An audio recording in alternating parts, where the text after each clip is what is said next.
वज़ीर आला पंजाब मरियम नवाज शरीफ का जिक्र करेंगे, जो कहती हैं कि पंजाब भर में बंजर जमीन सरसब्ज जंगलात में तब्दील हो रही है। पंजाब में 4 करोड़ दरख्त लगाने की मिसाल कहीं और नहीं मिलती। ये सब्ज़ इनकलाब का महज आगाज़ है। वज़ीर आला मरियम नवाज शरीफ ने एक्स पर पैगाम दिया कि पंजाब आने वाले दिनों में जंगलात, साफ हवा और दरियाओं का सूबा कहलाएगा।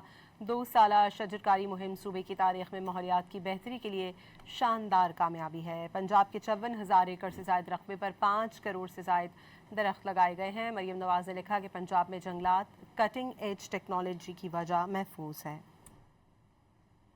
वज़ीर आला पंजाब मरियम नवाज शरीफ का जिक्र करेंगे, जो कहती हैं कि पंजाब भर में बंजर जमीन सरसब्ज जंगलात में तब्दील हो रही है। पंजाब में 4 करोड़ दरख्त लगाने की मिसाल कहीं और नहीं मिलती। ये सब्ज़ इनकलाब का महज आगाज़ है। वज़ीर आला मरियम नवाज शरीफ ने एक्स पर पैगाम दिया कि पंजाब आने वाले दिनों में जंगलात, साफ हवा और दरियाओं का सूबा कहलाएगा। 2 साला शजरकारी मुहिम सूबे की तारीख में माहौलियात की बेहतरी के लिए शानदार कामयाबी है। पंजाब के 54,000 एकड़ से ज़ायद रकबे पर 5 करोड़ से ज़ायद दरख्त लगाए गए हैं। मरियम नवाज ने लिखा कि पंजाब में जंगलात कटिंग एज टेक्नोलॉजी की वजह महफूज है।